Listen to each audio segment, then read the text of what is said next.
संत गुरु रविदास जी कहते हैं कि मोह माया एक अद्वैत दर्शन के प्रमुख तत्वों में से एक है, जिसे हिंदी और संस्कृत में व्यापक रूप से समझा जाता है।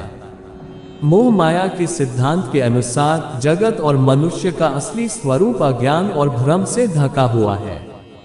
इस भ्रम या मोह माया को दूर करने के लिए समाधि, ज्ञान और मुक्ति की प्राप्ति की आवश्यकता होती है। मोह माया शब्द का अर्थ होता है अज्ञान या भ्रम की वृद्धि। ये संसार में जीवत्व को बांध कर रखती है और साधारण व्यक्ति को अपने असली स्वरूप से अलग कर देती है। भारतीय धार्मिक और दार्शनिक परंपराओं में मोह माया जीव जगत की मायावी व्याप्ति को व्यक्त करती है, जो अज्ञान और भ्रम पर आधारित है।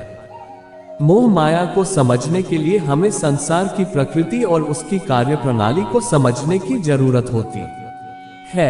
भारतीय दर्शन में इसे आचार्य शंकराचार्य ने अविद्या के रूप में वर्णित किया है, जो अज्ञान का प्रतिष्ठान है और हमें अपनी असली सत्यता से अलग रखता है। जगत को बनाने वाला ही मुक्तिदाता है। इसका तात्पर्य यह है कि जगत मोह माया के कारण ही विचरण करता रहता है और अपने असली स्वरूप को भूल जाता है।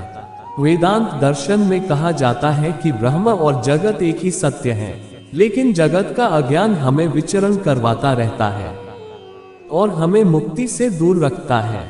मुक्तिदाता या मोक्षदाता बनने के लिए हमें अज्ञान के प्रति जागरूक होने और आत्मज्ञान की प्राप्ति करने की आवश्यकता होती है।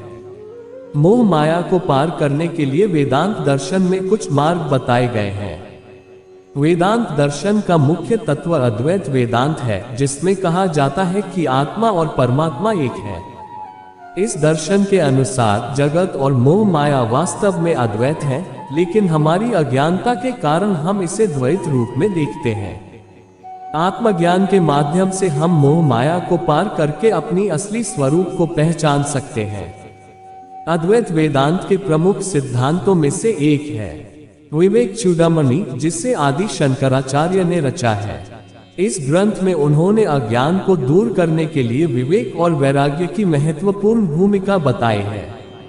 विवेक का अर्थ होता है सत्य और असत्य के बीच विभेद करना, जबकि वैराग्य संक्षेप में कहें तो मोह माया हमें अपने असली स्वरूप से अलग रखती है और हमें सत्यता की अनुभूति से वंचित करती है। इसे पार करने के लिए हमें आत्मज्ञान की प्राप्ति करनी चाहिए, जिसके लिए हमें ध्यान, विचार शक्ति, वैराग्य, कर्मयोग, सत्संग और स्वाध्याय जैसे मार्गों का अभ्यास करना चाहिए। इस प्रकार हम मोह माया के बंधनों से मुक्त होकर सत्य की प्राप्ति कर सकते हैं और अनंत आनंद और मुक्ति का अनुभव कर सकते हैं। मोह माया में फंसा जीव भटकता रहता है। इस माया को बनाने वाला ही मुक्तिदाता है। मानवीय जीवन का एक महत्वपूर्ण और गहरा पहलू मोह या माया है। हिंदी धर्म और दार्शनिक ग्रंथों में भी इसका विशेष महत्व है और इसे समझने और पार करने की प्रेरणा दी जाती है। मोह एक ऐसी शक्ति है जो हमें आत्मा से अलग करके संसार में फंसा देती है और हमें सांसारिक मोह में उलझने के कारण दुख और अज्ञान को अनुभव करवाती है। मोह माया का ज्ञान प्राप्त करना और इससे मुक्त होना जीव का मुख्य लक्ष्य होता है। माया शब्द संस्कृत शब्द है, जिसका अर्थ होता है मिथ्या या भ्रम। ये संसार की भ्रमण कराने वाली शक्ति को दर्शाता है। माया हमें आत्मा की सत्यता से अलग करके बाह्य दुनिया में अटका देती है और हमें अज्ञान के बंधन में बांध देती है। यह एक अविद्या की स्थिति है जो हमें सत्य से अलग कर देती है और हमें मोह और अज्ञान के आवरण में रखती है। मोह और माया की प्रासंगिकता अनेक धर्मों और दार्शनिक संप्रदायों में मिलती है। हिंदू धर्म में माया शब्द का प्रयोग किया जाता है, जबकि बौद्ध धर्म में मोह का उपयोग किया जाता है। दोनों ही शब्दों का अर्थ लगभग समान होता है और इनका मतलब यही है कि विश्व या संसार की वास्तविकता से हमें अलग रखने वाली शक्ति हमें लपेट लेती है। माया को बनाने वाला ही मुक्तिदाता है। इसका अर्थ है कि माया की जटिलता से अलग होकर सत्य की प्राप्ति करने का मार्ग ही हमें मुक्ति दिलाता है। यह माया नहीं, हमारी आत्मा या अंतरात्मा हमें दुख और अज्ञान से मुक्त कराने का कारण बनती है। माया से मुक्ति प्राप्त करने के लिए हमें अपने आत्मा की अभिव्यक्ति करनी चाहिए और सत्य को पहचानना चाहिए। मोह और माया का निवारण करने के लिए विभिन्न प्रकार के उपाय बताए गए हैं। योग, ध्यान, तपस्या, ज्ञान और सेवा जैसे साधनों का उपयोग करके हम मोह में फंसे जीव को मुक्ति की ओर ले जा सकते हैं। योग और ध्यान के माध्यम से हम अपने मन को शांत करते हैं और आत्मा की अनुभूति करते हैं। तपस्या द्वारा हम अपने इंद्रियों को नियंत्रित करते हैं और अपने शरीर और मन को पवित्र बनाते हैं। ज्ञान द्वारा हम सत्य को पहचानते हैं और सत्य की प्राप्ति के लिए उचित मार्ग चुनते हैं।